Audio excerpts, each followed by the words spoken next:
Assalamualaikum everyone. Today we will discuss section 6.7 which is information privacy, system security and usability trade-off. Information privacy का क्या मतलब होता है? इसका मतलब ये होता है कि आप अपनी पर्सनल इंफॉर्मेशन को सेफ रखो, ठीक है। और जो अनऑथोराइज एक्सेस होती है, ऐसी एक्सेस जो विदाउट परमिशन आपके अकाउंट्स वगैरह को या आपके डाटा को एक्सेस करने की कोशिश करते हैं, उनसे आपने प्रिवेंट करना है। इसे कहते हैं information privacy. Keeping personal information safe and preventing unauthorize access is called information privacy. जैसे इसके एग्जांपल है नॉट शेयरिंग योर पासवर्ड और पर्सनल डिटेल विद स्ट्रेंजर्स। जो स्ट्रेंजर्स कौन होते हैं? जिनसे आप नहीं जानते, तो उनके साथ कभी भी आपने अपने कोई भी अकाउंट का पासवर्ड या फिर डिवाइसेस का पासवर्ड या जो भी आपकी पर्सनल डिटेल है वो कभी भी आपने शेयर नहीं करनी। Sometimes to enhance privacy strict rules are needed. This may make system less convenient.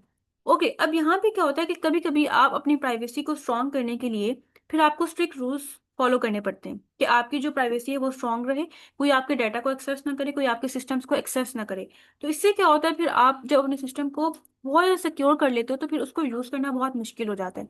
अब जैसे ट्रेड ऑफ का भी यही मतलब है, happens when you gain one thing but lose another, कि आप एक चीज पाने के लिए एक चीज आपको खोनी पड़ती है, ठीक है। जैसे अब इसके एग्जांपल भी है, यूजिंग कम्प्लेक्स पासवर्ड और encryption protect your data but may make logging in slower और हार्डर। अब देखिए, फॉर एग्जांपल आप इंस्टाग्राम का अकाउंट यूज करते हो, उसके लिए आपने जो है वो यूजर नेम और पासवर्ड एंटर किया, जिसका पासवर्ड आपने बहुत लेंथी और बहुत मुश्किल पासवर्ड लगाया। अब जब जब आप उस अकाउंट को लॉग इन करोगे तो आपको बहुत ज़्यादा टाइम अपना यहाँ पे लगाना पड़ेगा उसको ओपन करने के लिए। तो अब देखिए, आप अपने सिस्टम को सिक्योर तो कर रहे हो, लेकिन फिर आप उसको मुश्किल भी बना रहे हो। नेक्स्ट आता है हमारे पास system security. System security refer to measures that protect computer steps systems networks and data from unauthorized access attacks damage और थेफ्ट। अब सिस्टम सिक्योरिटी के अंदर वो स्टेप्स आते हैं जो आपके कंप्यूटर सिस्टम को, आपके नेटवर्क को और आपके डाटा को प्रोटेक्ट रखता है, किससे? अनऑथोराइज एक्सेस से, अटैक्स वगैरह से, डैमेज से और थेफ्ट से। अब इसके क्या क्या गोल्स होते हैं सिस्टम सिक्योरिटी के? इसके थ्री गोल्स हैं। एक है कॉन्फिडेंशियलिटी, एक है इंटीग्रिटी, एक है अवेलेबिलिटी। कॉन्फिडेंशियलिटी का क्या मतलब है कि जो आपका डाटा है जस्ट उसको ऑथोराइज पीपल एक्सेस कर सकते हैं, ऐसे लोग जिसको आपने परमिशन दी है।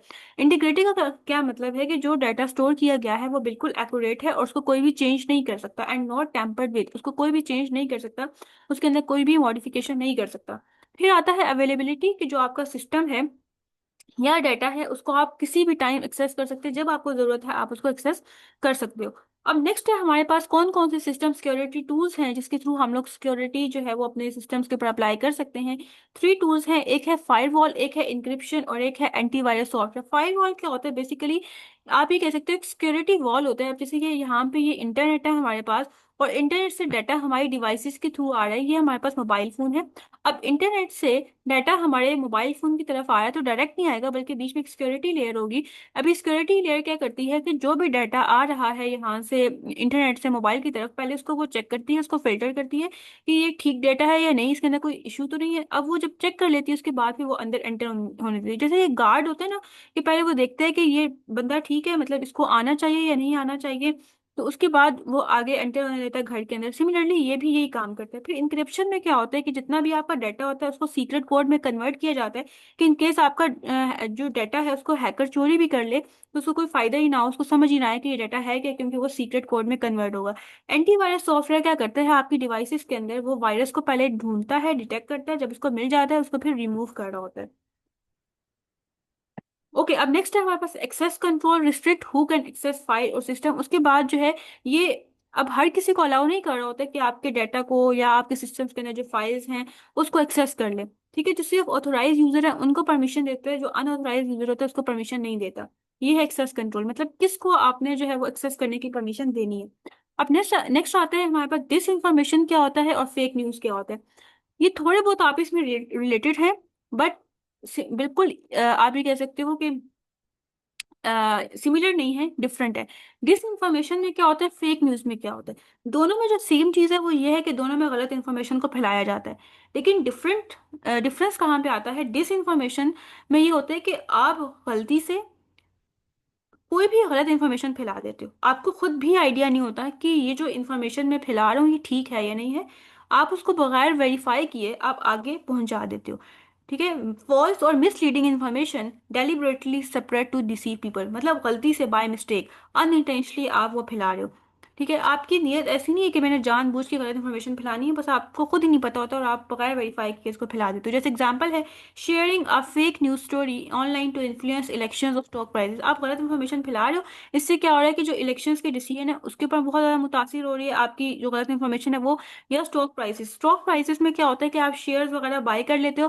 अब फॉर एग्जाम्पल आपने 10 रुपीज़ के शेयर बाई कर लिए हैं, तो आप इस नीयत के साथ शेयर्स लेते हो कि कुछ टाइम के बाद इनकी प्राइसेस ज़्यादा हो जाएंगी तो मैं इसको सेल करूंगा और मुझे प्रॉफिट हो जाएगा। या फिर ऐसा होता है, फॉर एग्जांपल आपको जो है वो बताया गया था, आपको गलत इन्फॉर्मेशन दी गई कि आप अभी जो है वो शेयर्स ले लो, बाद में इसकी प्राइसेस इंक्रीज हो जाएंगी, जब आप सेल करोगे तो आपको प्रॉफिट होगा। लेकिन बाद में ऐसा नहीं हुआ, उसकी जो प्राइसेस हैं वो लो हो गई। जैसे फॉर आपने 10 रुपीज़ के खरीदे थे, तो उसके बाद अब जो उसकी प्राइस है वो 5 रुपीज़ हो गया, तो फिर आपको लॉस होगा।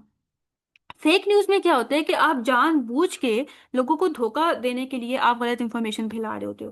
ठीक है, दूसरों को नुकसान पहुंचाने के लिए आप गलत इन्फॉर्मेशन फैला रहे हो। तो जैसे इसका एग्जांपल है, आप मेड अप सेलिब्रिटी स्टोरी और प्रैंक न्यूज आर्टिकल ऑनलाइन। जैसे अब देखिए, आपने देखा होगा ये अक्सर यूट्यूबर्स होते हैं, टिकटॉकर्स होते हैं, उनकी जो एआई जनरेटेड वीडियोस हैं वो लीक हो रही होती हैं। ठीक है, और ऐसा कंटेंट उनका शेयर किया जाता है जो उन्होंने ये काम नहीं किया होता, लेकिन फिर भी कहा जाता है कि उन्होंने ये काम किया ताकि जो उनकी रेपुटेशन है सोसाइटी के अंदर वो खराब हो सके। The internet make it easy to separate disinformation and fake news which can affect public opinion and decision making. अब जो इंटरनेट है उसके थ्रू आप इजीली गलत इन्फॉर्मेशन सेपरेट कर सकते हो, फेक न्यूज सेपरेट कर सकते हो। उससे क्या होता है कि जो पब्लिक ओपिनियंस होते हैं, उनकी जो राय होती है, उनका पॉइंट ऑफ व्यू होता है, उनका जो डिसीजन होता है वो चेंज हो जाता है। जैसे फॉर एग्जाम्पल आप जो है किसी भी पॉलिटिशियन के बारे में गलत इन्फॉर्मेशन फैलाते हो, आपका पहले माइंडसेट ये था कि मुझे इसको वोट देना है, बाद में क्योंकि उसके बारे में गलत इन्फॉर्मेशन फैलाई गई तो आपका जो डिसीजन है वो चेंज हो गया, और आप अपनी सोच लिया कि मैंने किसी और पॉलिटिशियन को वोट करना है। ओके, यहाँ पे एंड हो गया। नेक्स्ट टॉपिक है 6.9, इसको हम लोग जो है वो नेक्स्ट क्लास में डिस्कस करेंगे। आई होप सो आज का लेक्चर आपको समझ आया होगा। इन केस में भी कोई क्यूरी है तो आप कमेंट सेक्शन में पूछ सकते हैं।